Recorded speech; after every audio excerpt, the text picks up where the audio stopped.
Good morning, everybody. I'm Councillor Jonathan Wilkinson. I'm chairing today's licensing meeting. We'll do introductions first before we get into the business proper. So I'd like to, I've obviously introduced myself. Along with us today as County Councillors, we have County Councillor Bryn Davis and County Councillor Edward Jones. And we have Powys County Council solicitor who's going to be here to give us legal advice as the meeting proceeds.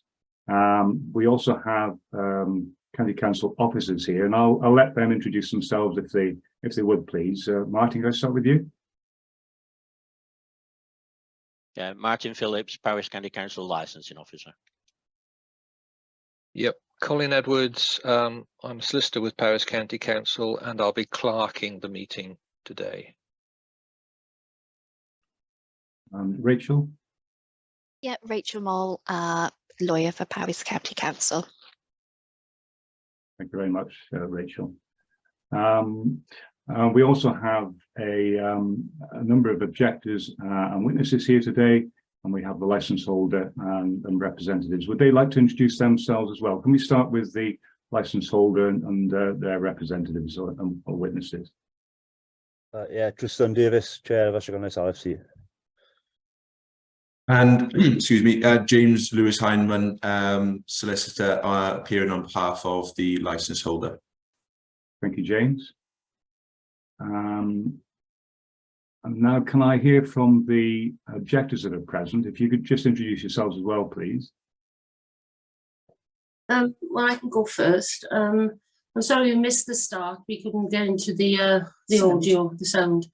I'm Leslie Lloyd. I'm the first objector on the application.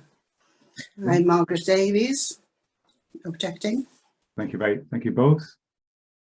My name is Elaine Northey. I'm also an objector living opposite the pickup. Claire, you're just breaking up a little bit. I could hear everybody else perfectly, but when you came on, you're just breaking up a little bit. So if you can try again, please. I don't know whether it's the mic.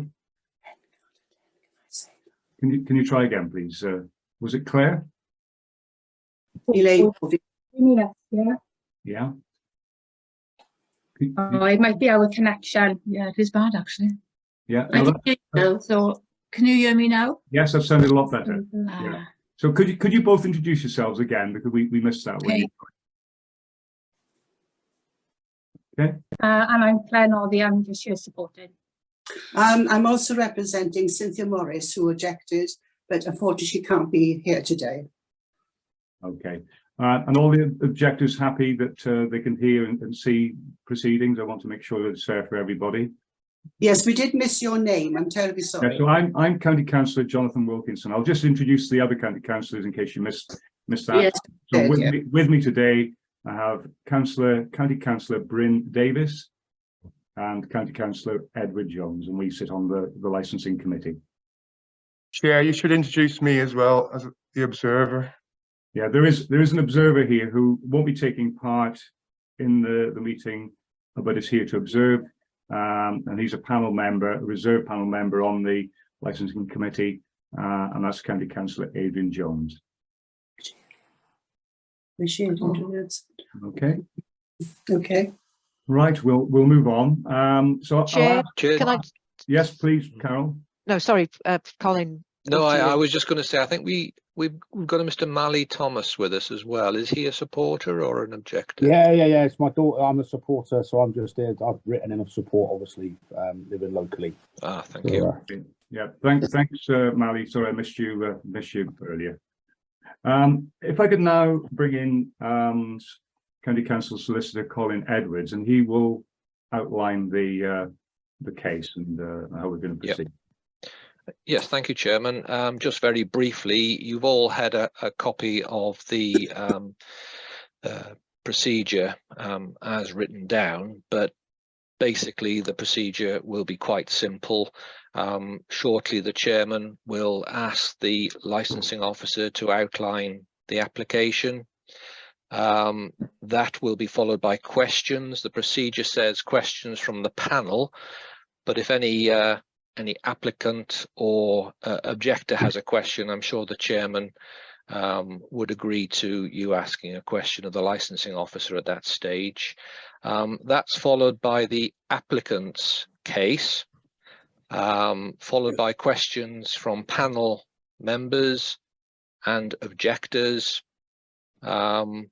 And I suppose if the supporter has any questions, I'm sure the chairman would allow the supporter to ask a question as well. So once we've dealt with the applicant's case, we move on to the objector's case, and we invite each objector to say what they wish to say. That is followed by questions from the applicant and questions from the panel, if there are any. At the end of the hearing, the chairman will invite the applicant to summarize this, following which we'll adjourn to a breakout room to discuss what we've heard. But that will only be the councillors who are deciding the application today. Myself to advise on law and procedure, not to make any decision, and my colleague Rachel Maul, who is there to observe. Thank you, Chairman. Thank you very much, Colin. Okay, so to move on, if I could ask Martin, if you could outline the case, please, and then we can go from there. Morning, everyone. The application before you this morning is a premises license application for the playing fields area of Ustragen Lice Rugby Football Club. On the 11th of June 2023, an application for a premises license was received from Club Rugby Ustragen Lice Limited. A location map of the premises is set out at Annex A, and a copy of the application and a plan of the premises are reproduced at Annex B and Annex B1. The proposed premises license is an open playing field. At this point, I just point out that the event on this playing field has been run in the past, but has only ever been run under the authorization of a temporary event notification. No premises license has previously been granted for this event by Powys County Council. The applicant and the licensing authority satisfied the procedural obligations by consulting the responsible authorities and advertising the application. The applicant has applied for a premises license authorising the sale of alcohol for both on and off sales and regulated entertainment in plays, films from 11 in the morning till 2300 hours, and regulated entertainment which includes live and recorded music, performance of dance and anything similar from 11 till 23:30, and late night refreshment from 23 to 23:30 hours. Representations from the responsible authorities. There were no objections from any of the responsible authorities. However, a number of the responsible authorities have agreed either additional conditions to be attached to a license or amendments to the times and the number of events covered by any license, should a license be granted. These are reproduced at Annex C. Other persons. We received 7 representations from objectors, and these are all detailed in Annex D. We received 5 supporters' emails with regard to the application, and these are enclosed at Annex D1. The options that the committee must consider this morning in determining the application for the premises license, the subcommittee must take such steps as are considered appropriate to promote the licensing objectives, which are the prevention of crime and disorder, public safety, the prevention of public nuisance, and the protection of children from harm. If appropriate, make reference to the Licensing Act guidance or any licensing policy if it relates to our licensing policy if it relates to any of the points raised by objectors. The options are to grant the application as submitted by the applicant without modification, with the exception of the inclusion of the mandatory conditions made under Section 19 of the Licensing Act 2003 for the supply of alcohol, or they grant the license with modified conditions, or reject the whole or part of the application. The licensing committee therefore are requested to determine this application. Thank you very much, Martin. Now, do we have any questions for Martin? Initial questions from the panel, so from the county councillors present. Well, I would like to know why we weren't given all of the documentation from the start. I had to request some documentation. There were missing pages. The whole section on the protection of children from harm was missing. And on other section, and when I made that request, some of the pages that weren't available came through as well, and they didn't come through till Monday evening.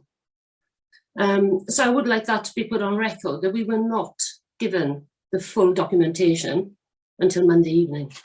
Yeah, that's noted. Colin, would that normally be the case?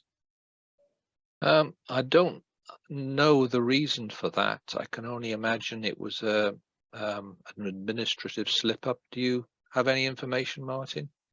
Yeah, unfortunately, it was an administrative hiccup. The application was double-sided, and when it was scanned to go on as Annex B, it was only scanned on single-sided, and that was corrected as soon as that was made aware to me, and a fresh copy was sent out with both sides of the application.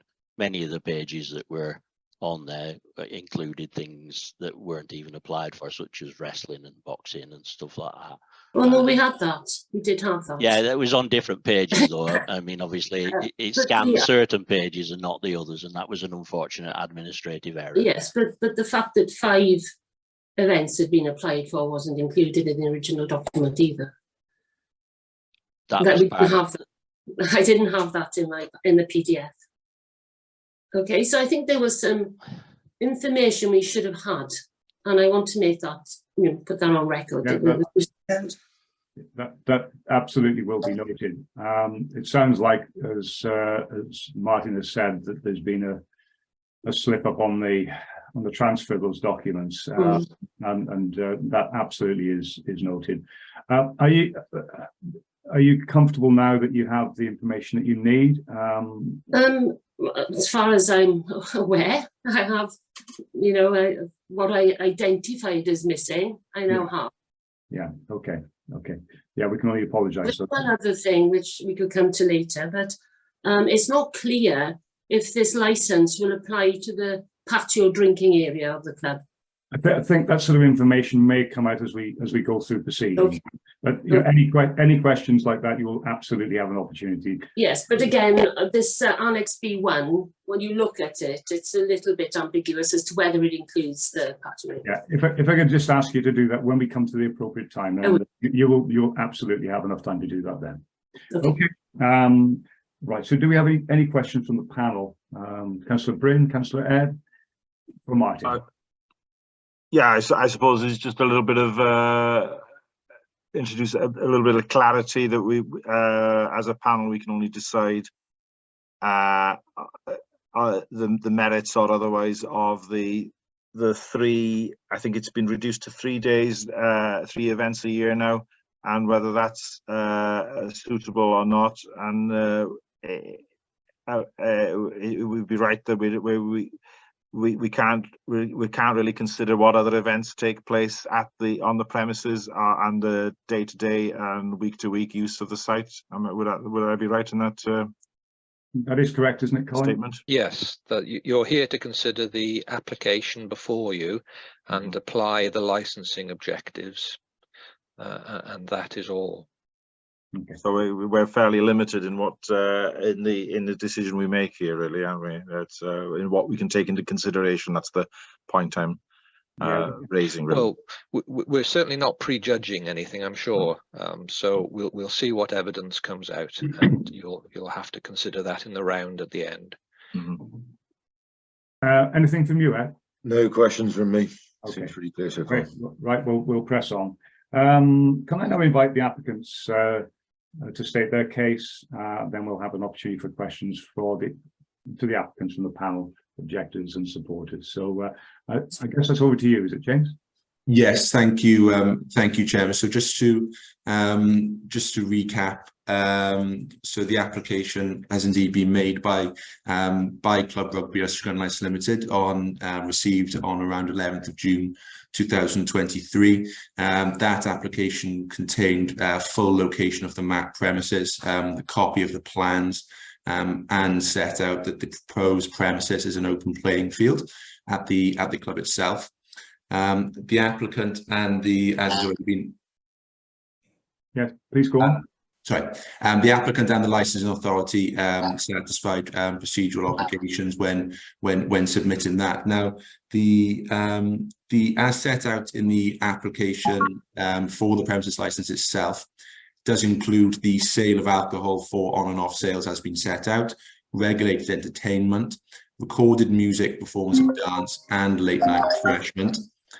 These were originally set out between the hours of 11 a.m. and 11:30 p.m. from Monday to Friday. Now, the crux of the application, or the reasoning behind the application itself, is not, of course, and I don't think anyone is alluding to this, but it's not, of course, to hold events throughout all of these times and days of the week. It is the aim is to allow the club to hold one-off events during the year, or rather a one-off event during the year. There were no objections from the representative authorities, as also been said as well, when the application was made, which I'd also ask and invite the panel to consider as well. There's been lengthy back and forth, and I want to make everyone aware as well is that the club is, of course, open to engaging with everyone and everything throughout. And including the council and, of course, any objectors. Now, the club has already made not so much concessions, but made agreements in order to put this forward and hopefully hold this event throughout the year. The first amendment to the application, which has been agreed with the council, is with regards to environment protection. All elements of the application have been reduced from 11:30 to 11 o'clock at night. The number of events that can be applied for throughout the year, or rather that can be held throughout the year, has been reduced from 5 to 3. Notice must be given to the relevant licensing authority at least 2 months in advance of any event held under the license, save of course for any exceptions that the council may see fit. A full event management plan is to be provided to the licensing authority, at least 28 days before an event, or 1 week before any meeting between both parties. Each event is a maximum of 1 day duration, and the maximum capacity of any event would be 2,000 would be 2,000 people. Now, of course, as has already been referred to as well, there have been previous events for, or rather the Ystwyth Fest has also been held in the past, which has only been able to, which has been used on a temporary event notice limited to 500.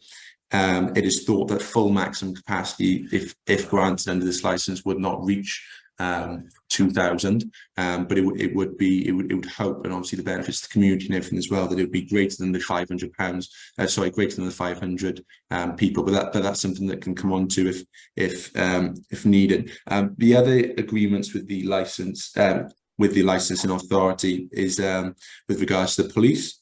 The club are to contact the police at least 28 days prior to any event to advise them of details of the event. There'll be extensive CCTV during such events, covering all points of entry into the location. The club will also allow storage of images for up to 28 days and make any images available to the police on a request of the police.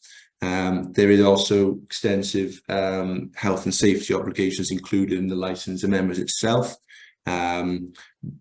Some of these include a 30 milliamp residual current device protection used for public entertainment equipment, electrical installation report to be provided, inspection and testing of any electrical installation report, and an approved contractor to issue a compliance certificate.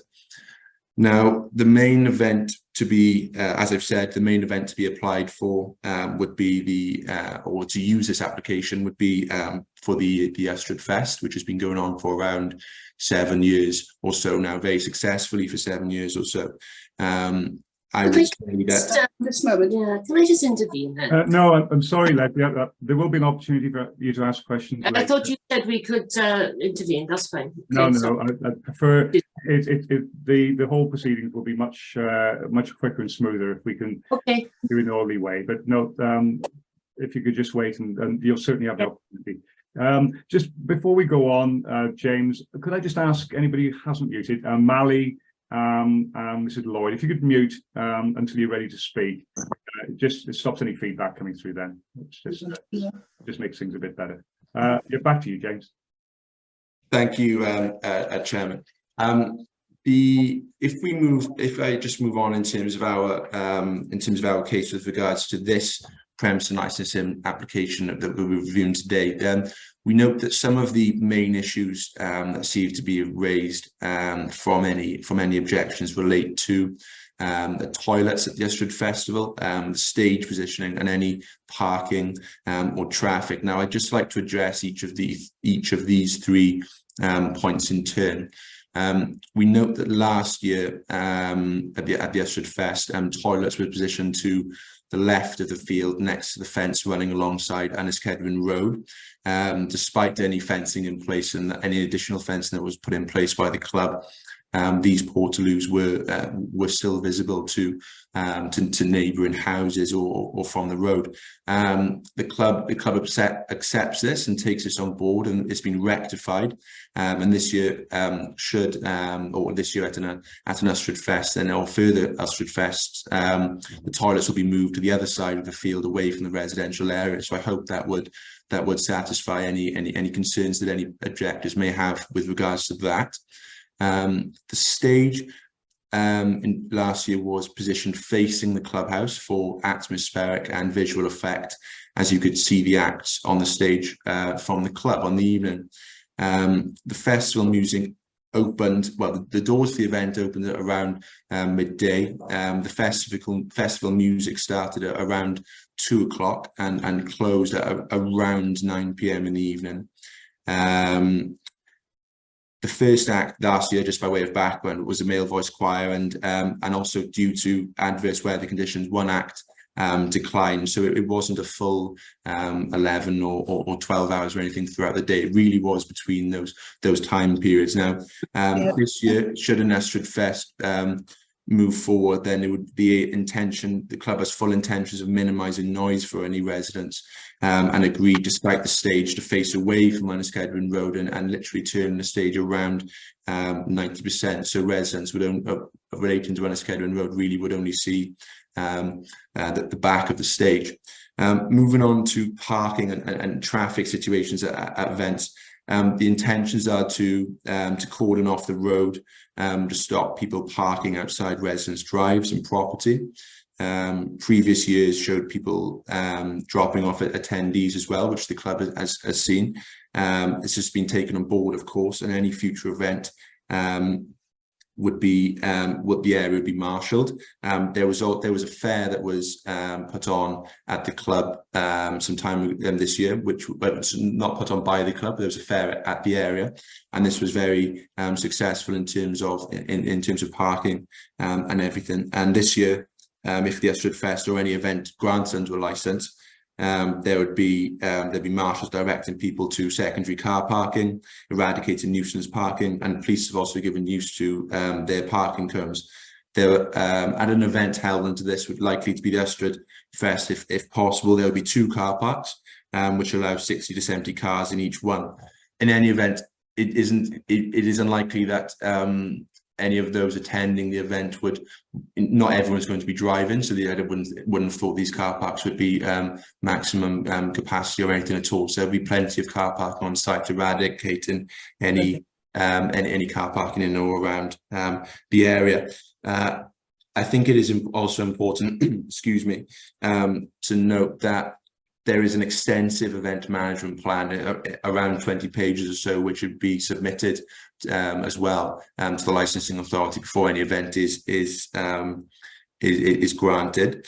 There is also for an Ystrad Fest or for an event this year, the club has agreed 7 SIA security door staff who would be booked for the event. Usually there are 2 or 3, which has been increased to 7. The police have stated that it's not necessarily their responsibility to attend an event, but will of course attend if needed in the likely event they are needed. And all of these, in all of this, especially the event management plan, in the club's view, takes the licensing objectives that have been referred to of the prevention of crime and disorder, public safety, public nuisance, and protection of children from harm extremely seriously. Just with background to the benefits of putting on an event like this for Sugar and Ice Rugby Club and of course the community. It is a not-for-profit event. There is considerable revenue which is raised by this for the club, or has been previously raised by Ystrad Fest on behalf of the club. The club has over 200 junior children and do not charge children at all. It has the largest junior section in Wales and large children from all levels and all ages to be involved in rugby. Days can take the revenue taken from the day can be into it is well into the thousands of pounds, and all of this money is reinvested back into the club, back into providing good facilities for all these children, and of course the senior players in the club, and of course benefiting the grassroots community. So it really is the benefits of holding an event like this really does go a long way in keeping Sugar and Ice Club with one of the largest junior sections in Wales, which can in my view only really benefit the community. I know it's been I think it would be relevant just to touch upon an event management plan and what that will contain when submitted in behalf of with the notices and everything, with the 28-day period prior to applying for an event. Some of the event management plan notices include there's a full timeline of an event for an Ystrad Fest of between around 1:45 till about 1:45, and any event would close at 10 o'clock with viewers to leave via the main entrance and manned by security. There's always been ID when entering. There's always been access for emergency vehicles. And this event has been going on successfully for around the last 6 years. There is a full safety policy with appropriate training and briefings. There are contact details of all Sugar and Ice Rugby Club individuals, including Tristan, in the event management plan. There would be at least 8 stewards, including, as I've said, 7 CIA certified stewards, and all of these stewards have full pre-event briefings before. There are 2 SA staff who will be assigned to any eviction in the likely event of this needing to happen. There's extensive first aid in place, event control with full control, ambulance access. Tickets are bought for the event. On arrival, they're checked off against a spreadsheet. Entry is from 12, as I've stated, but people will arrive at different periods, so it's not always going to be at a full capacity at all. As I've said, there's traffic management as well with 2 car parks, which I'm sure there'll be plenty of space there. Food provided on site, which follows all food regulatory requirements needed. Extensive plans for anyone with any attendees with disabilities or vulnerable people attending the site. And full emergency plans then, which you wouldn't expect to be needed, including evacuation procedures and anything that may happen in the event of a severe weather condition. There are full toilets, waste management as well, situated away, at least around 10 portable toilets. And there is full event controllers and deputy event controllers, all stewards and staff, first aid staff, all on hand throughout the day.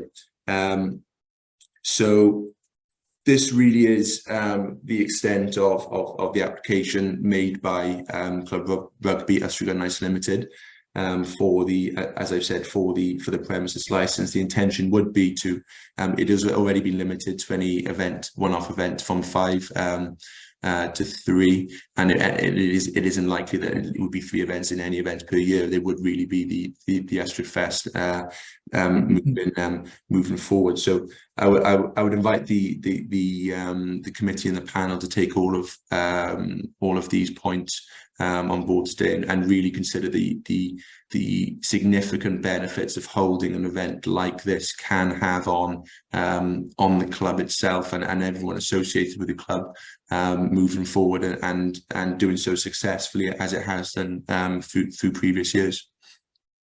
Thank you very much, James, for your comprehensive presentation of the application. I think prepare for a grilling, because I'm sure there'll be plenty of questions from the panel, objectors and supporters. So we'll take this in order, and I'd like to invite the panel if they have any questions for the applicant first. So over to Councillor Bryn, Councillor Ed.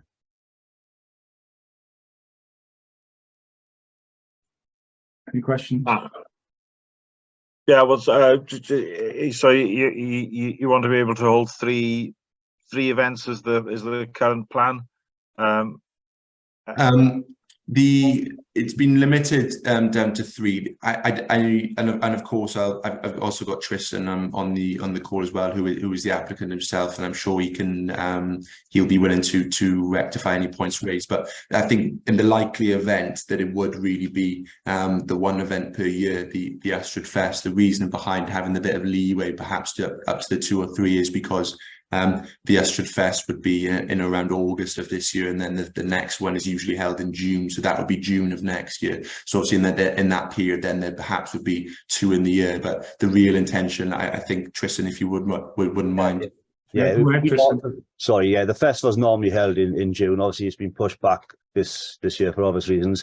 So the 2 or 3 events gives us the flexibility of having, if we need to move the date, it gives us, if it happens more than, it can happen twice in that 12-month period then. So if you need to move it back to June next year, then obviously that's going to be 2 in 1 year then, isn't it?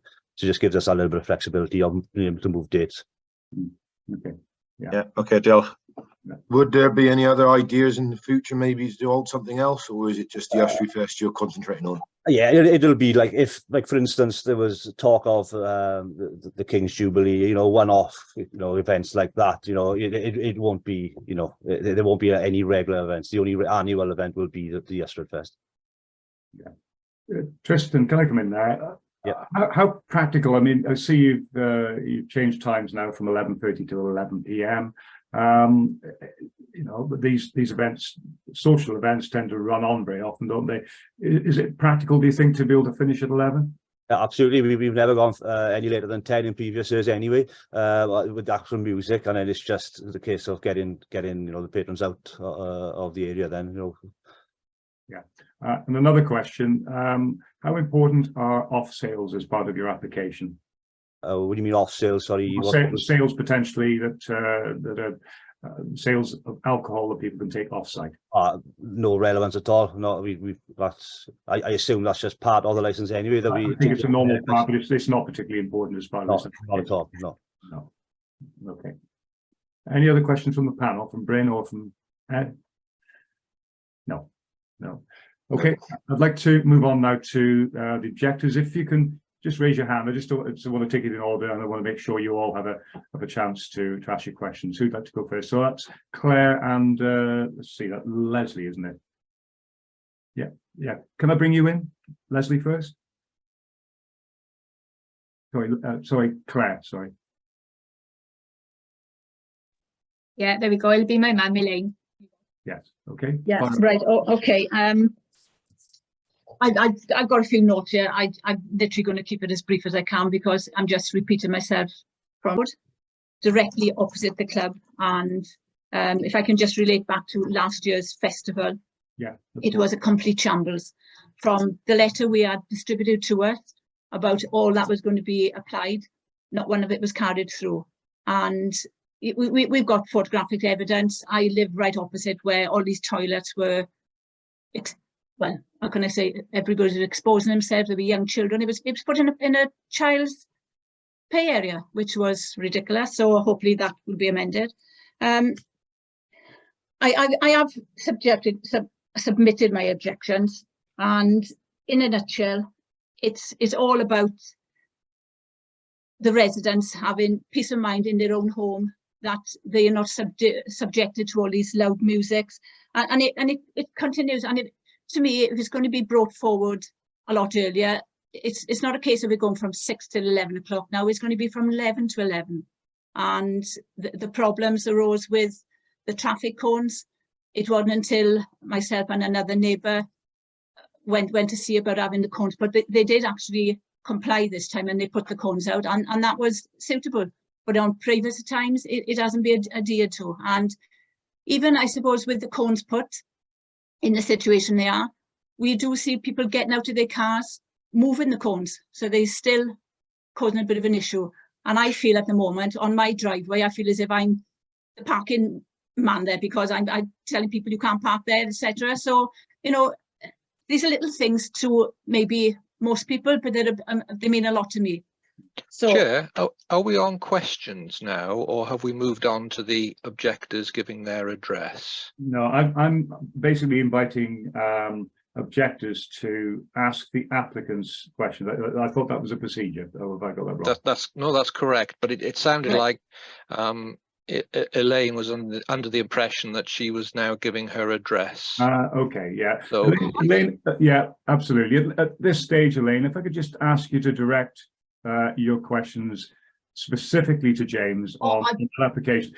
So I didn't make that clear. I beg your pardon, yeah. You will absolutely have an opportunity to bring in other elements of that later on as you make it. So yes, okay. sorry, I should have made that a bit clearer. Yeah, no, fine. Can I just can I ask Leslie to go forward, because Leslie is our relevant spokesperson, and I'm sort of backing everything she's saying. Absolutely, yeah. If you don't mind, I've got all my issues. No problem. Right. Yeah, okay. Yeah, no, if I can bring Leslie in now, and if you could just direct questions to James on the basis of the case that he just made, and then we can go from there. You're on mute, Leslie.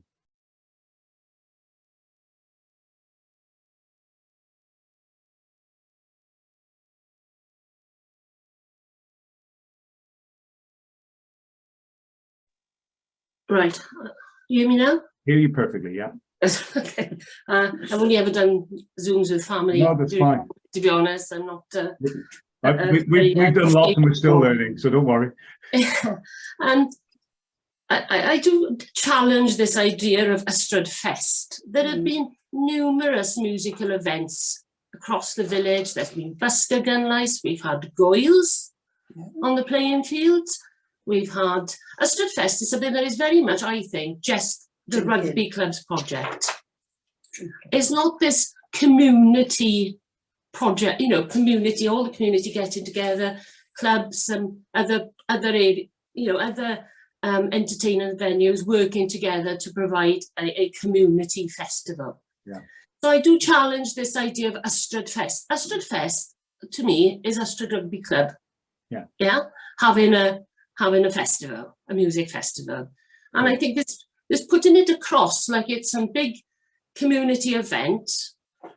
It's for the supporters of Ystrad Club and anybody else who wants to go to that sort of event. Leslie, sorry to interrupt, but at this stage, have you got specific questions for James? So around parking, around the toilets? I do have specific questions. The thing is, I've got in my representation a lot about parking. But I'd rather just give my representation really, and then Have you got specific questions for James about what he's done? Things like, what will you do about people leaving their vehicles overnight? Many people drive to the event and then leave their vehicles overnight. Can we start with that one then, James, about the issue of parking, and also Elaine mentioned the issue of people attempting to move cones. You know, yes, Is there going to be insurance that, you know, that's going to be properly stewarded to ensure that doesn't happen? Can you just address the parking issue first, Jane? Yeah, of course. Thank you, Leslie. I don't know, Tristan, if you wanted to come in on any points as well, or if you wanted me to make these, or. I think, Mrs. Law, you mentioned about parking, people leaving cars overnight. I think, well, we're going to assure that they are very much like the recent fair where the police cones were out, and not only were the police cones out, there were 3 stewards or 2 to 3 stewards at any time out on the road, making sure that cones weren't moved.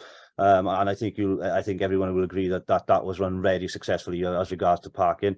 With regards to people leaving cars overnight, we'll encourage that. Obviously, we don't want anybody to drink to drink and drive, so their cars will be left in the car parks overnight, yeah, for them to pick up the next day. Okay. And the other question brought up, I think it was by Elaine, was about the positioning of the toilets. You've already mentioned, James, that those toilets are going to be moved to another site. You're happy that that new site for the toilets is going to eliminate the problems that were experienced before? Is that the case? Yeah, and Tristan, correct me if not, but the toilets are going to move well across from the road. Yeah, they're going to be positioned towards the changing rooms. As you look at the field from Enniskillen Road to the right-hand side, they're going to be positioned, down by the changing rooms. I just want to clarify. I think James, you mentioned that the back of the stage will be facing Enniskillen Road. It's actually the side of the stage. The stage is going to be in front of the stand, facing the Troutsford on the field, in front of the stand. The local residents will know what I mean, and facing towards Troutsford, the industrial units. May I ask a question? Yes, please do. Right. Last year, we were given letters from the club saying that the toilets were going to be situated where they're going to be situated this year, and that the stage was going to be on the other side of the field. Now, I had to put up with people going to those toilets, not using them, urinating. Two men were having competition to see who could urinate the fastest over the fence into the flowers. They were urinating at the children's slide. The swings had been taken down, the slide hadn't. The next day, there was a family day there, and children were playing on that slide where people had been urinating. They were urinating outside those cabins, portaloos. They were not supposed to be there. They were not managed. Tristan, you know yourself, you reneged on everything you said in last year's letters, and that is why we do not hold any hope of anything being done properly. I'm sorry. Would you like to respond to that, Tristan, about that? Yeah, there is a park there. Obviously, the swings are taken away. The slide was cordoned off with orange bunting. But as for this, if it goes ahead this year, then the toilets will be well away from where they were previously. We hold our hands up that they were positioned in the wrong place, and any future events will be positioned. Yeah, Mally, I can see you raising your hand. At this stage, I'm just taking questions from the objectors, and then you'll have an opportunity after. That's okay. And as for the family day, it was a week later. It wasn't the next day. The family day was the following week. There were children there the next day because I was looking at them and I thought, thank God they're not my grandchildren or great grandchildren. Quite possibly children there, yeah, but it wasn't a family day there, no. Okay. Can I just yes, Leslie, please. One, it's just, why did you apply for 5 when the intention is only to have 1? You I want to encourage trust and cooperation with residents. We have tried, we've had numerous meetings. Why apply for 5? And then the letter you sent out to residents said it would only be 1. James, that's now been reduced from 5 to 3, hasn't it? Yes. What was the reason for that when residents clearly thought there was going to be just 1 application? I think the reason is in order to grant the lever, as we've said, because the June Ysgrifennoedd Fest was pushed. It's normally held in June, but of course it's pushed back from June to hopefully or potentially August of this year, with the intention perhaps of June of it becoming June again next year, and also granting the club and the community an opportunity to hold perhaps one-off of, or at least apply then to the authority to hold one-off events, as Tristan's alluded to, for example, for ideas such as the Jubilee, etc. So it gives a bit more leeway in that regard. Okay. Right, could I ask another question? Yes, please. I've held meetings in my home, attended by Sue McNichols, Martin Donnelly, and residents. They came up with a suggestion. because of the aggravation of last year, I couldn't help people on the phone because of the noise from the bands. They said, well, it has been discussed at club level that we could pay for you to go away for the weekend. If there's no nuisance to the neighbours, why do they say that? James? I think, sorry, Tristan, did you?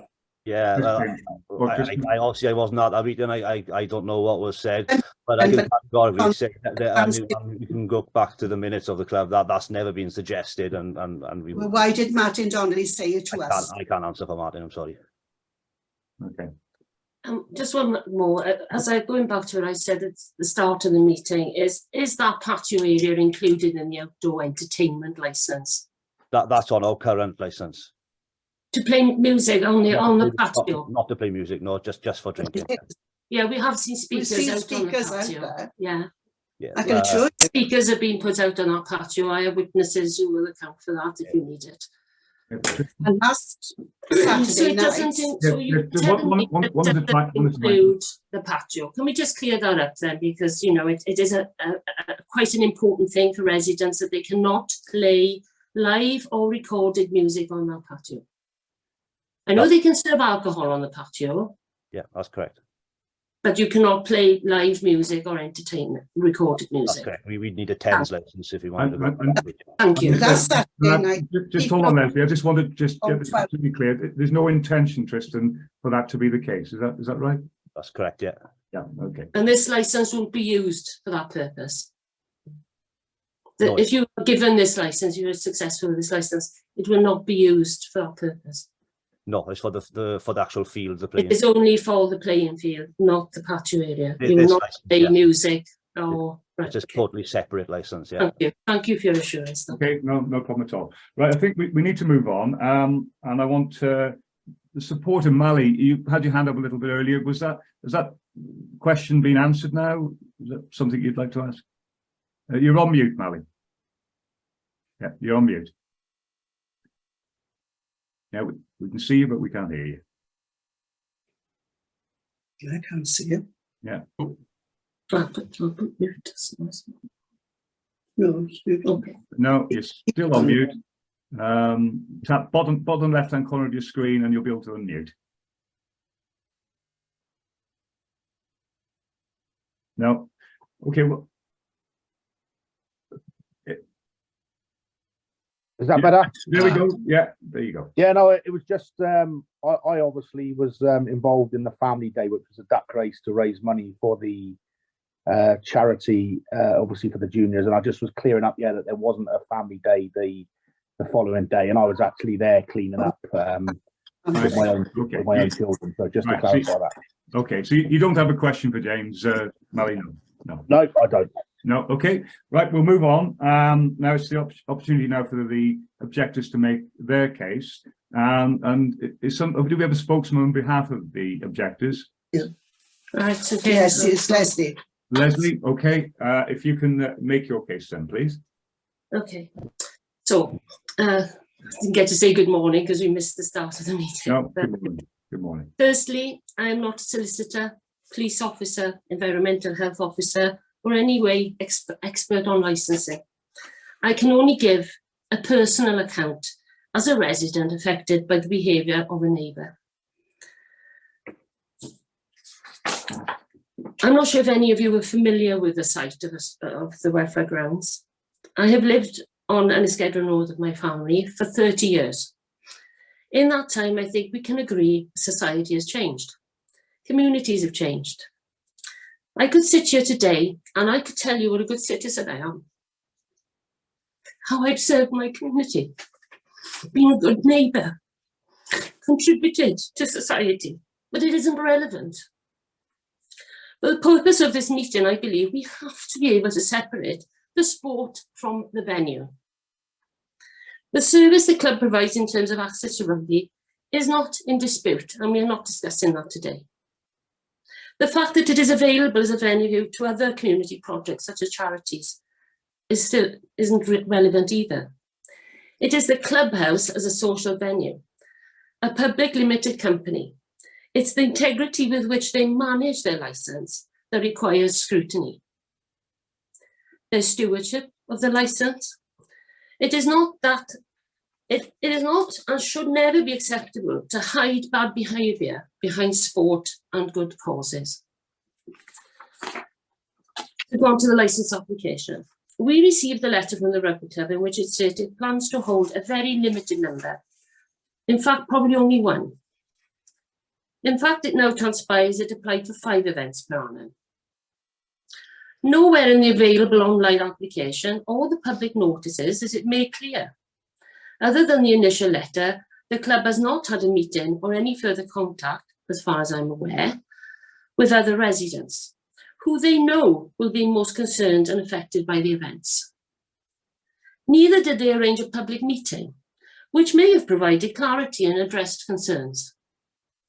The notices were on A4 sheets, and I would not say they were in well-positioned sites, high, low, alongside larger adverts and banners. To raise awareness following consultation with other concerned residents, I wrote to my fellow neighbours and residents. It was based on what information I had been able to gather. It was respectful and polite. It recognised that some would not feel it affected them, or that they may have affiliation to the rugby club. It urged for support, yes, but it also encouraged that they find out more for themselves and come to their own conclusions. There was no door knocking, press ganging, pitchfork wielding, flooding of social media, etc. I am not on Facebook, so I cannot account for what people engage in. Due to the fact that I was on holiday, the letter was delivered by an Enniskedwin Ward Town Councillor. He is the only Town Councillor who has listened to our concern and supported our case. I can categorically say he had no input in the letter, he only delivered them. The leased area. Since becoming aware of the phased withdrawal of Powys County Council, I have, over the last 10 years or so, written to the Town Council on several occasions, reporting my concerns and asking for representation and information for residents in the progress and conditions of the negotiation. I have had contact with numerous departments within Powys, Mrs. Susan McNicholas, our County Councillor, MP Faye Jones, the Rugby Club, the police, you name it, I've spoken to them.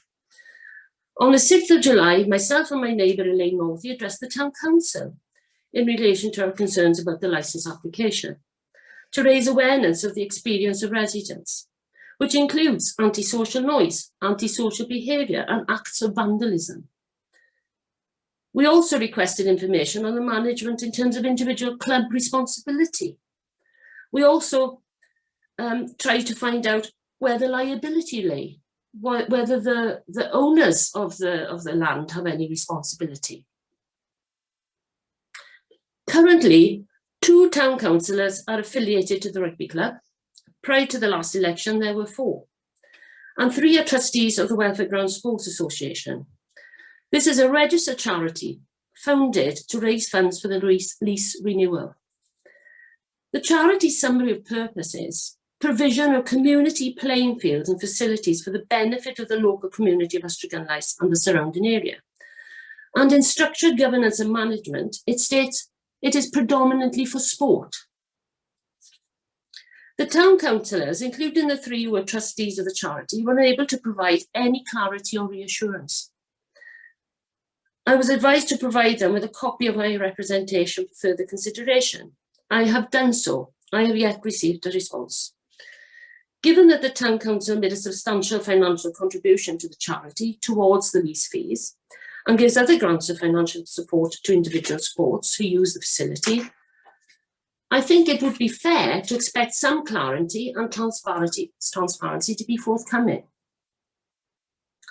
Most importantly, as I've said, I don't know who carries the liability out there, whether it's the charity or the rugby club, should there be an incident at one of these events.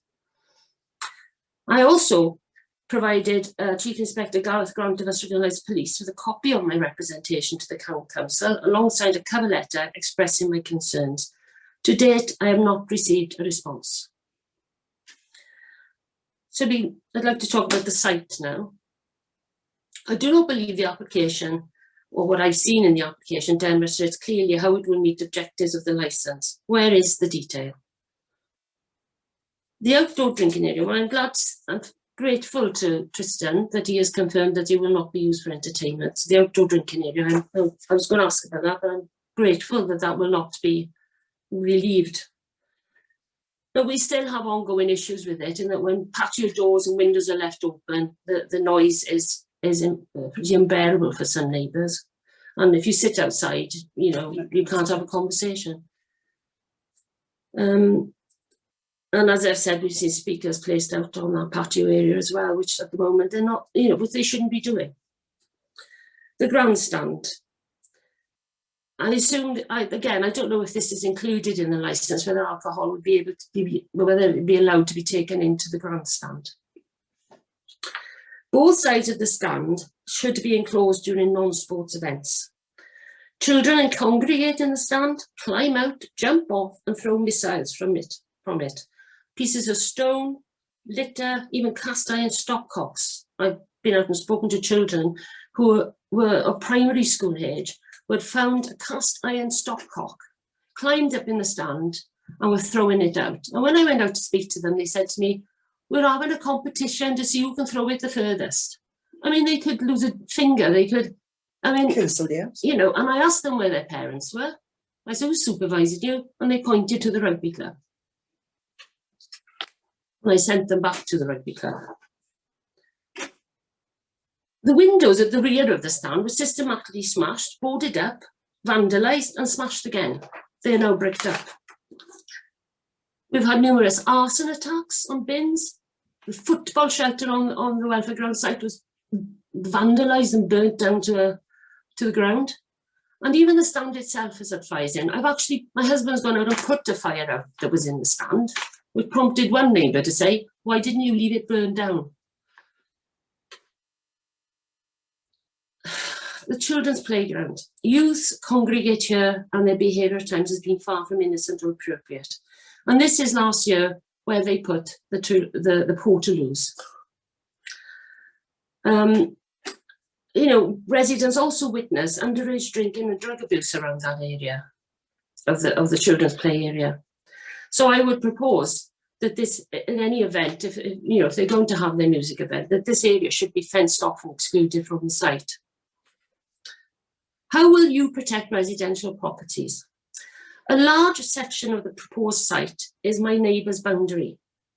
The wall is in disrepair, as it was built by a previous district county council. It is my understanding that it is either the charity or the rugby club who are responsible for its repair. It is approximately 4 to 5 foot in height and is easily crossed, with open access to an Eskedrin road on both sides of the house. We have on many occasions moved children on from our neighbour's garden. To be fair, usually they're just looking for a ball. You know, other times I'm not sure why they're in there. We have so we've moved children on, and surely this provides both a safety and a security risk in terms of access and stability of the structure, being the wall. We have had attendees at events using my neighbour's wall to urinate against, and they have also urinated against our back gate. I propose that the site boundary should run alongside the playing field side of the foot cycle path. This would provide a buffer for residents and would then allow access to the foot and bike path. The bike paths have all got new signage, and it's, again, my understanding is that, you know, if you're going to close a bike path, you have to provide like for like, which would mean, you know, that any diversionary route would need to be a traffic-free route. So I don't know how they're going to achieve that. And what are you going to put cones so to allow cyclists and on an Eskedrin road? I don't see that working. But hopefully they will consider moving the boundary to the other side of the bike path to give us that buffer and also provide security for our properties. I have spoken to my neighbour. She knows I'm going to bring this up. Size capacity, the site capacity, 2,000. I mean, how is that number considered and agreed? I'm not reassured by the claim that it is unlikely to be reached. It appears to me to be unconsidered and an arbitrary number.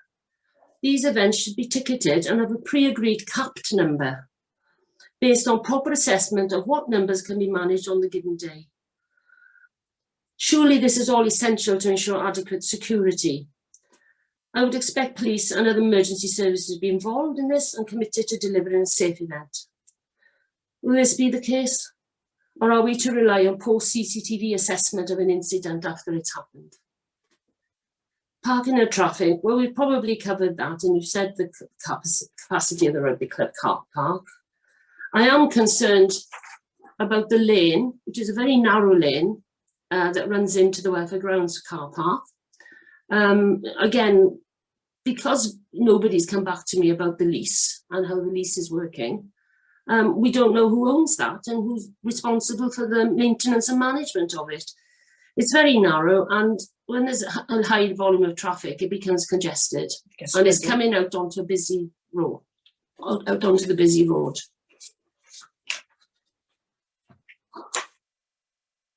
We only got the cones for the fun fair because we complained about people parking outside our homes and blocking access to our properties and making it unsafe to access our properties. And I will concede that for the fun fair, it worked. It was, you know, it was successful. Sorry, I've lost my way a bit. No, it's okay. I don't see how the fun fair would be comparable with the music event. I mean, I'd like to know what numbers were at the fair at any given time and what you would expect at a music event. I don't know if you can use that as an example. I don't think you can. And I want to, again, you know, in terms of traffic and parking, that Enniskedden Road is a residential community. We have a community hospital, which has a small injuries unit. We have an ambulance station, a care home, supported living accommodation, and a large residential estate. So, it's, you know, you're not in the middle of nowhere here. You know, you've got to consider how you're going to manage 2,000 people on a site.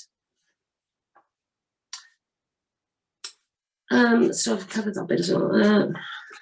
Right, so protection of children from harm.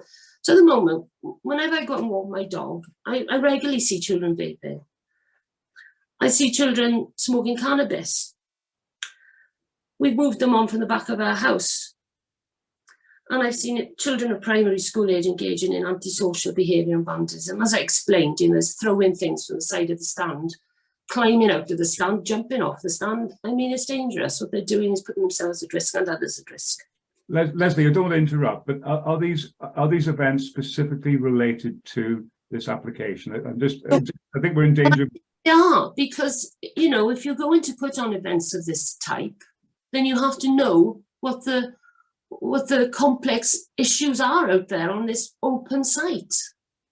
Yeah. You know, and just because you put a bit of fencing up, you know, what you're going to, you know, isn't necessarily going to reduce the antisocial behaviour and the vandalism that we experience. The more people you bring there, the worse it's going to be, really. Okay. In our opinion. And in terms of ticketing, yeah, I'm sorry, it is very long-winded, but then you've got a lot to fit in, isn't it? You know, in terms of I think in one of the sections it says that children will be identified by a wristband. Well, everybody should wear a wristband, really, shouldn't they? Because if everybody wears a wristband and it's colour-coded for underage, then at least you know, whoever's there has paid to be there and can't get a drink or can't move around the site if they're not wearing their wristband. But in the section on the prevention of, protection of children from harm, it just says that the children will wear a wristband. Well, maybe that's just, they can correct that. And I also think that people attending should be checked for alcohol, drugs and dangerous weapons. It's all standard practice when you go to a music festival or any other event these days. We're all used to being checked, and our bags checked and being asked to empty pockets and stuff. I mean, I am slightly staggered that the police aren't required to be at these events, but I would hope that they would be able to respond quickly. I mean, last year, I think there was a call made to the police but they were on a wild goose chase up at Ystrad where someone had claimed there was a music, you know, a rave going on, so the police weren't available when they were called.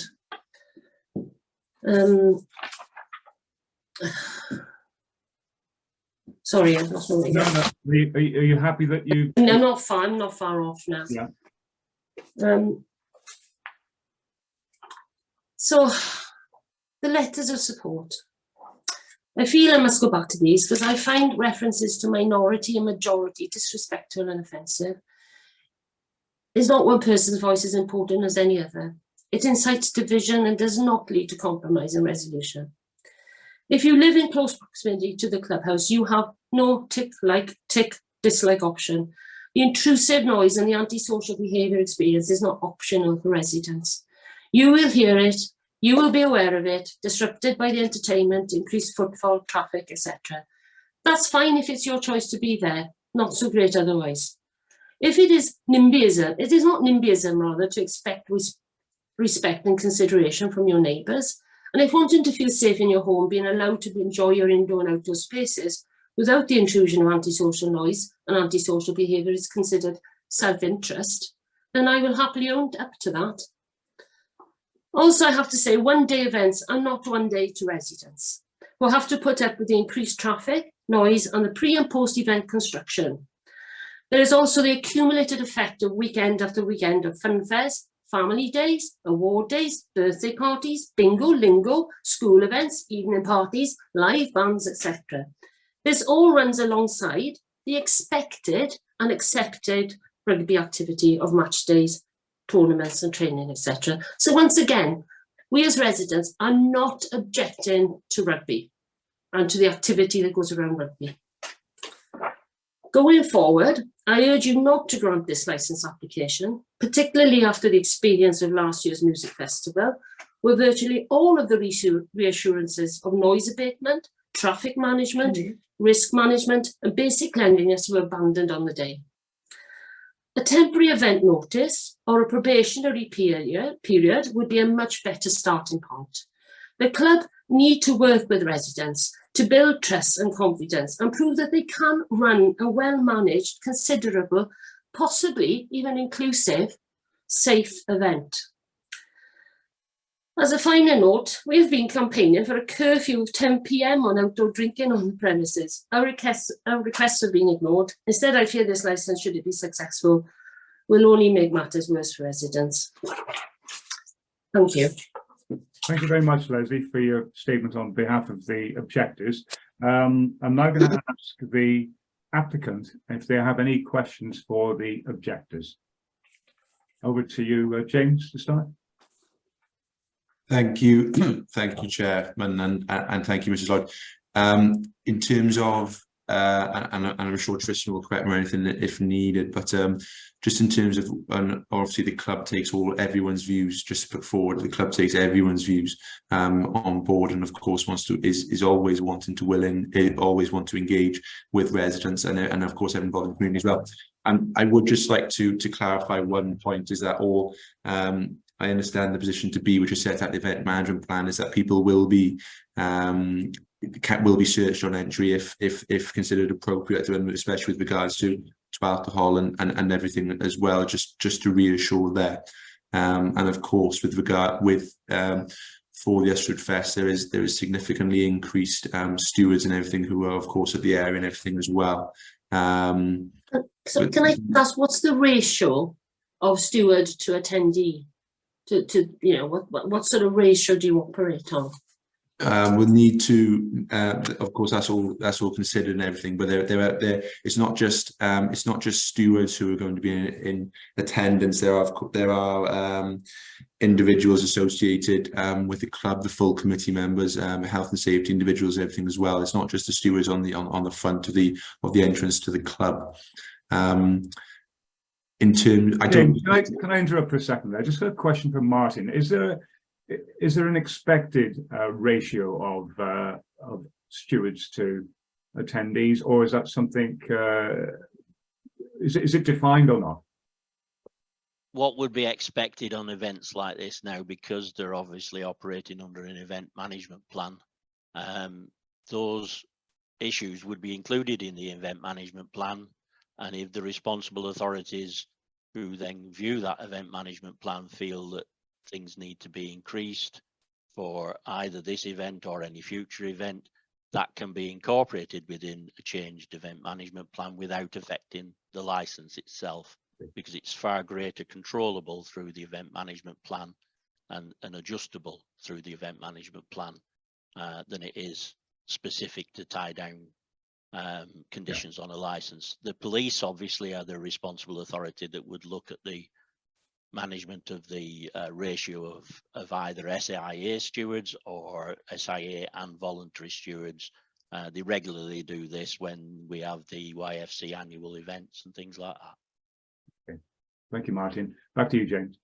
I don't have any further questions as such, Chairman. I just wanted to raise that point. I'm not sure if Tristan, there was anything you wanted to add or anything as well, but this was just we just wanted to raise the point. Tristan? Yeah, there's a couple of things. Well, they're not questions, just clarifications of. I think Mrs. Lloyd mentioned the wall. It's not the club's wall boundary. It's the charities. It has been highlighted with the charity. It has been fenced off temporarily with the Harris fencing to stop any children going over it, and it will be dealt with in due course. What else do I have here?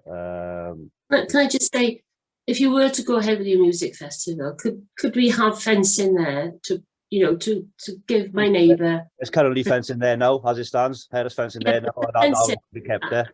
No, the fencing is only where the wall is broken by the play area, and that's because kids have been climbing in and out of that area, and the wall has become severely damaged as a result of that. Along the whole wall is in poor repair. Mrs. Brace will give testament to that herself. I mean, she's done some repairs in it just for the sake of her own security.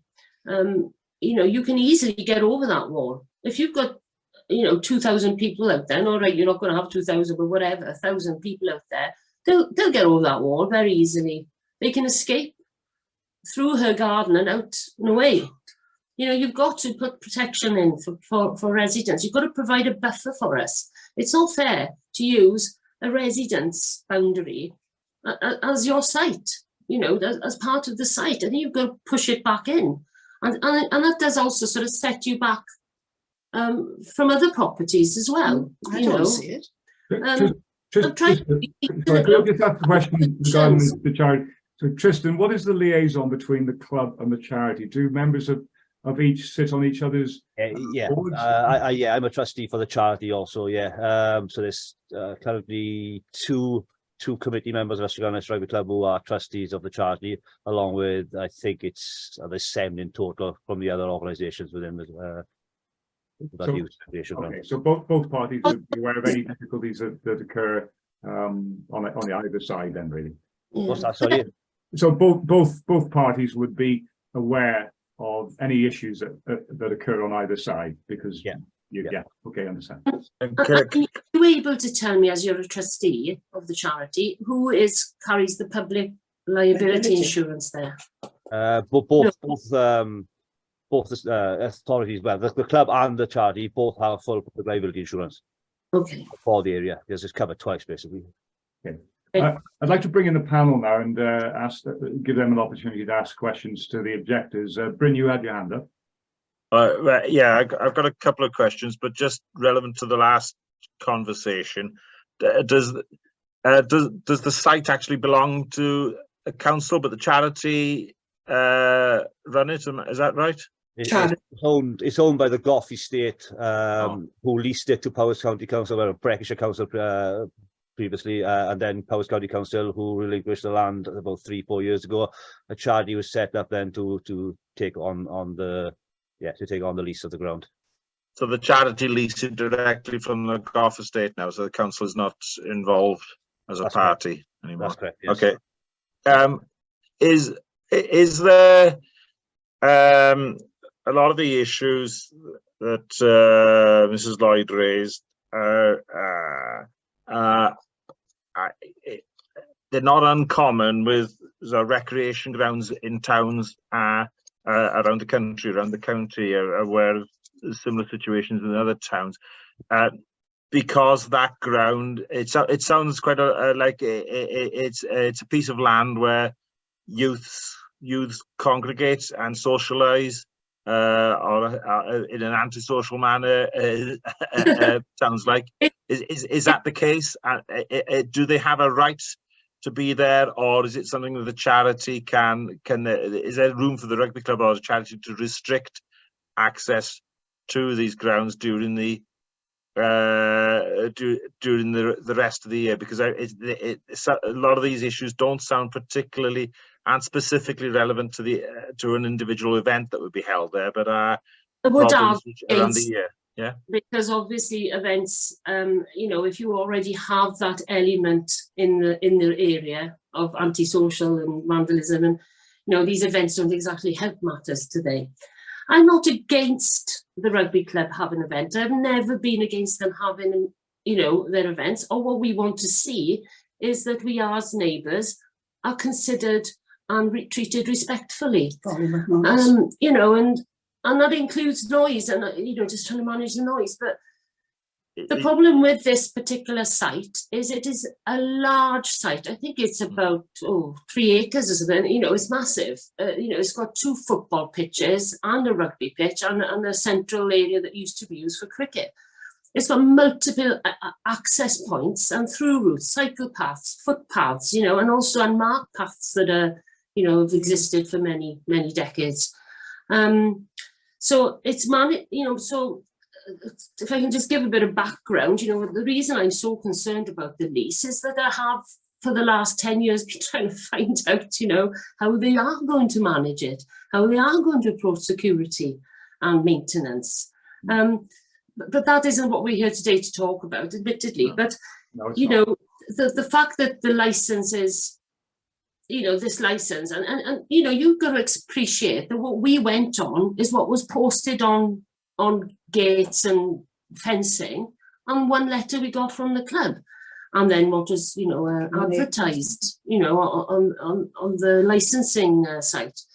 So yes, some things, as I said, I really appreciate what Tristan said, that they wouldn't be extending the entertainment license onto the patio. That is, I do appreciate that we can, but at the same time, I still think we need more protection when they have these events on, and I think a buffer for residents is very important, and actually, closing off potential dangerous areas like the grandstand, because the children do use it as a massive, jungle gym, and throw things from it, and so that. And that is something which is within control of the rugby club, I guess, access to the stand. Well, it is, and they are responsible for that grandstand. It is their responsibility, and very often it's not just kids passing through. It is children whose parents are drinking in the club or have attended the club for an event, and it goes unchallenged. Really, it's left to my husband and I to go out and challenge such behaviour. I mean, the police, by the time they turn up, the kids are gone or moved on, or I don't know, but we stopped ringing the police because it just seemed a pointless exercise. Okay. Did you have a second question, Bryn? Oh yeah, well, yeah, just the 2,000 figure, is that like is that something, is that a specific number that the rugby club have asked, or is it the standard next up from, I know a temporary events notice is up to 500, isn't it? Is 2,000 a round number grabbed from somewhere, or is it something specifically rugby club have asked for? James, do you want to just answer that? Sorry, I think I was on mute there. I think and Tristan, correct me if I'm wrong, but I think that the 2,000 is essentially the next step. It's not as if that's going to be necessarily reached max capacity. Realistically, I think that to be the case, Tristan. But it'll be between, and I'm not sure if you want to jump in as well.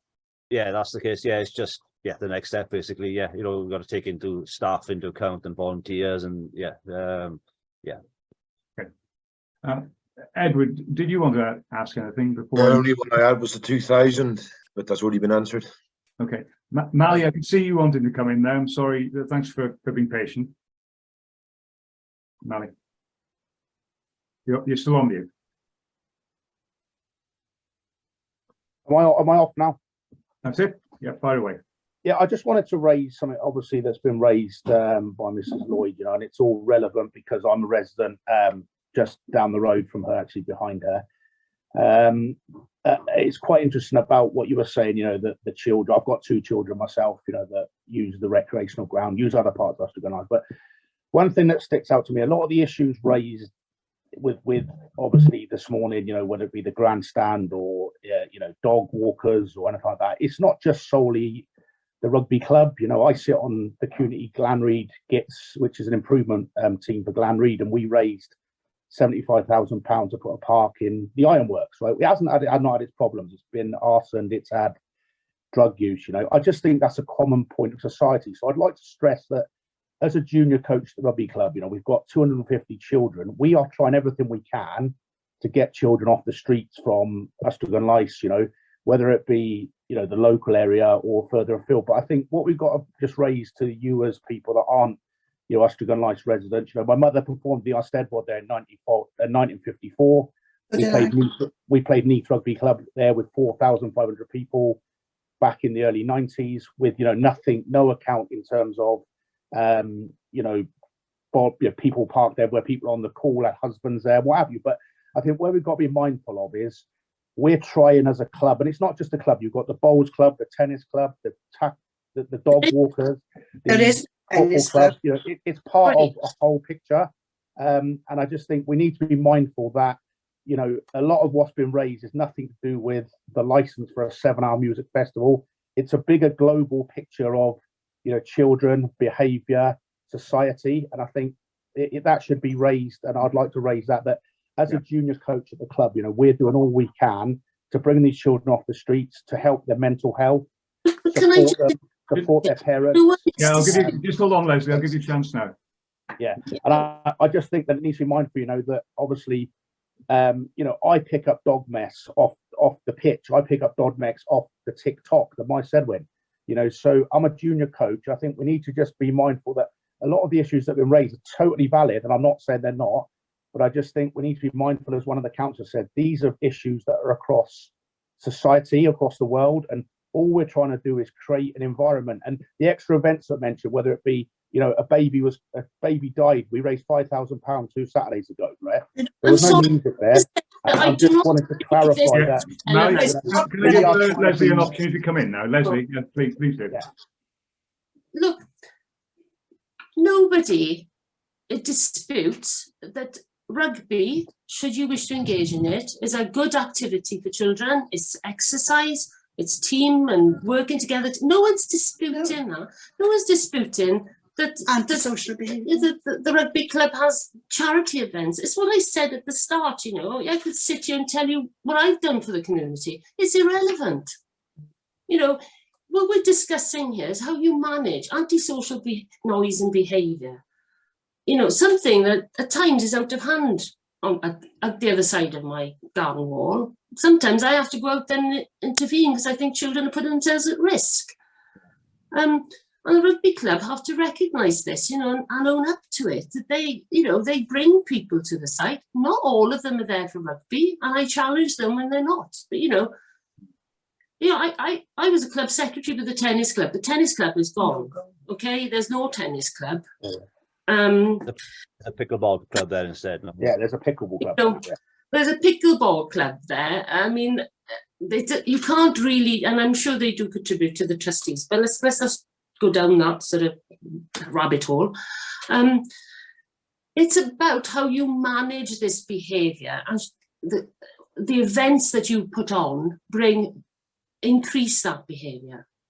Yeah, okay, I'll have to straight I can't say anymore. I can't make it any more clear, you know. And you know, I've let this discussion get just stray a little bit from the specifics of the application, because there were facts there that I felt were relevant, and particularly to do with antisocial behaviour. So I have let you go with that, but we have sort of strayed a little away from the specifics of the application, and it is quite specific, and we are here to discuss that.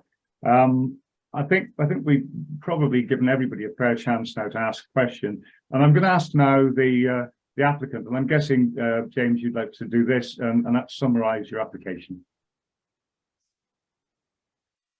You're on mute, James. Sorry, thank you, Chairman, and thank you everyone for your views and everything as well. And not to go over too much in terms of what I've said previously, but just in some of the application, the application was made the full premises, and what the application was made on the 11th of June. It is not the intention of having all of these events throughout all the time periods between Monday to Sunday, between 11 till 11 or 11:30 or now reduced to 11. It is the intention of being able to hold these one-off events throughout the year, which we've of course reduced from the 3, including the leeway which we've discussed already previously in terms of having them perhaps the Ystrad Fest and maybe the 1 and 1, maybe 1 or 2 in a year if the Ystrad Fest goes ahead in August of this year and June of next year, and perhaps gives us the opportunity, the club, or the opportunity to put on further events throughout the year as well, perhaps as the King's Jubilee, as I've mentioned, and of course as Mali has mentioned as well, the very successful fundraiser for the baby.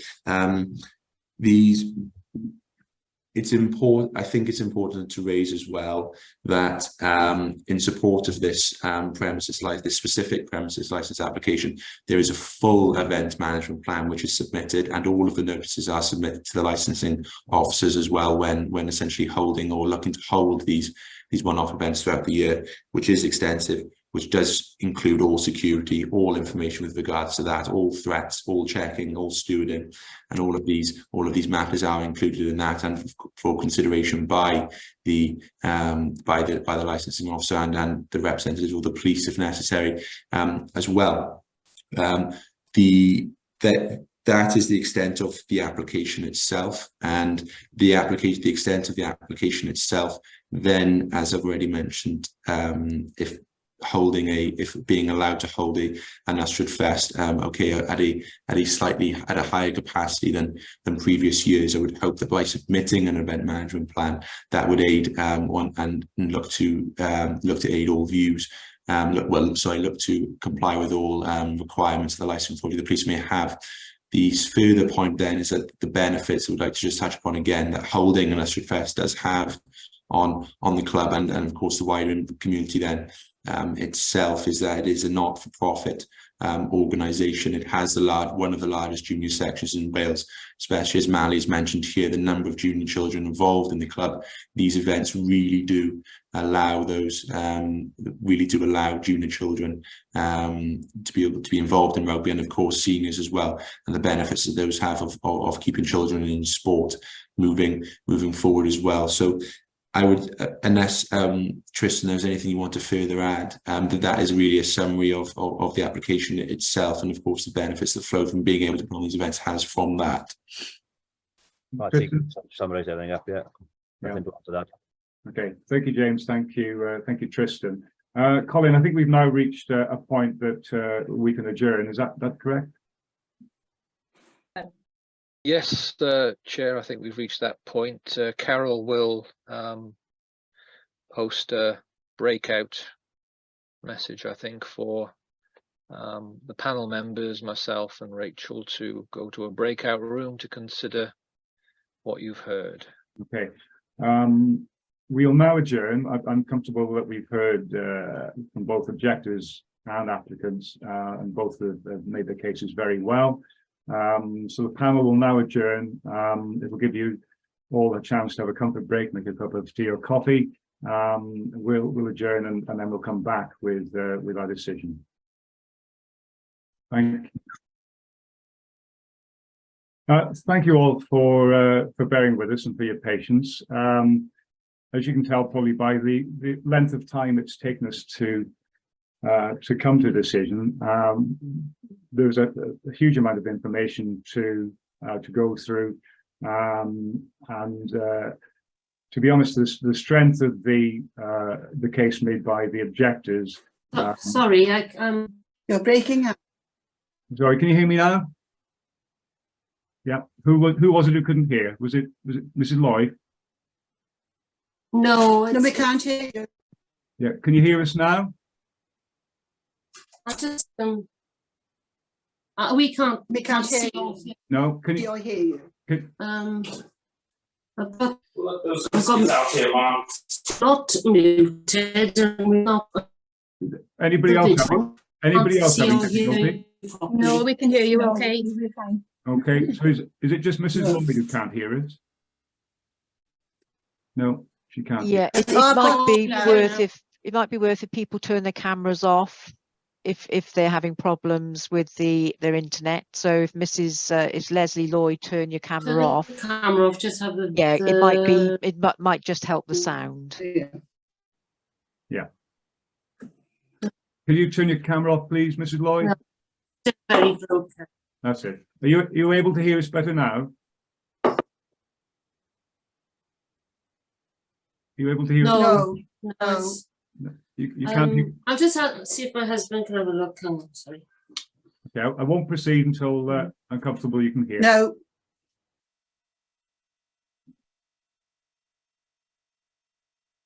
Carol, have you any suggestions as to how we carry on? Hi, we're having difficulty with the sound and vision on the to rejoin the Zoom. Thanks. Yeah. Sounds a lot clearer now. Yeah. Is that better? This moment. We're still trying to we're trying to resolve the situation. What's this?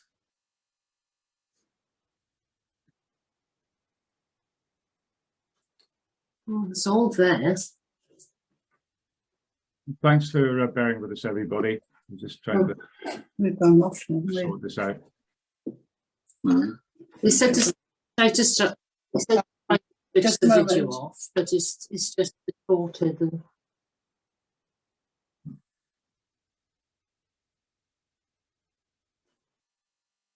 Mr. Thomas, are you able to hear us? Mally Thomas?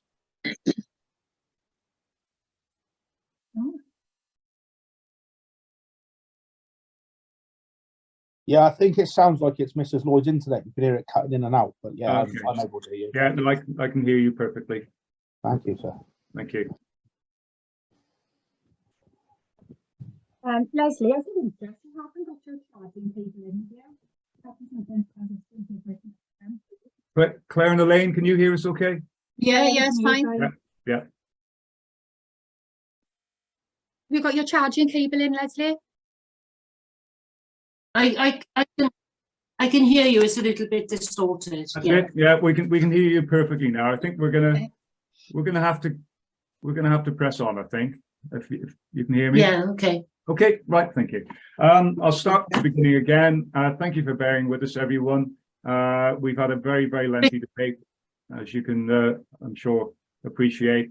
That debate was partly because of the level of objection and the strength of the objector's case, and we had to give that a lot of consideration, particularly around the area of previous difficulties that you've had with other events. Anyway, we've debated at length, and our conclusion is that we decided to grant approval for this license, but with a number of well, I wouldn't say conditions, but we want to make some recommendations to the objectors. And because of the issues that you've had in the past, what we recommend is that you, if you wish, post this event taking place, if you have concerns, that you request a review of this license, at which point it could come back to planning licensing, sorry, to event licensing, for a sort of further review. So if you had concerns post-event and you felt things hadn't gone as they should have done, you can ask for review. And also to tell you that if you have concerns about the more general license regarding the rugby club license itself, you can also ask for a review of that license. And that can come back to us as a licensing committee, and we can review that at any time. So those are options to you if you wish to address them. Colin, can I just pass over to you for any other legal I gather you will write to both the objectors and to the applicants. Is that correct? Yes, I'll just add that in due course, I will write to the applicants and the objectors explaining what's happened today and the reasons for your decision, and advising all that they have a right of appeal to the magistrates' court if they're not content with your decision. Okay. Thank you, Colin. So thank you for your patience.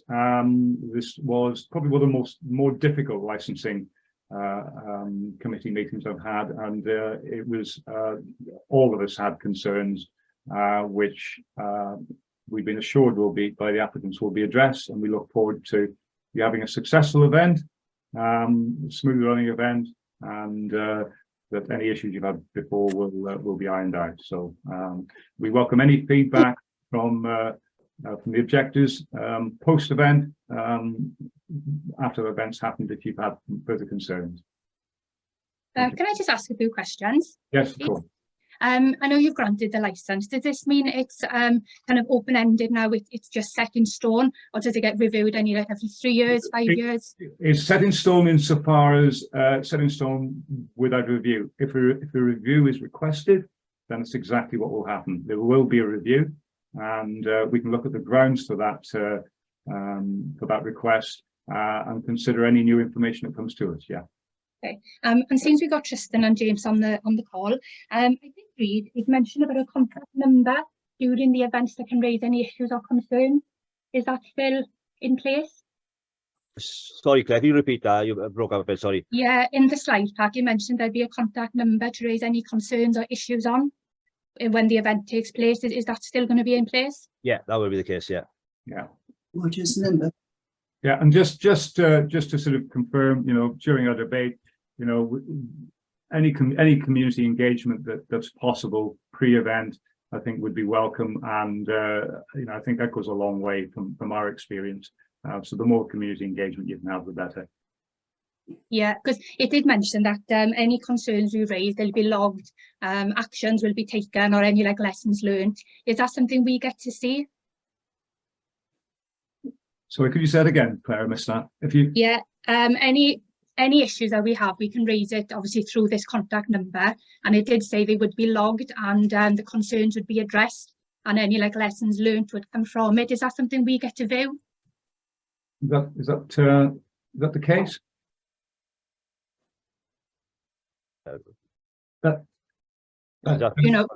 So if we did have any issues, it does say in the slide pack they will be addressed.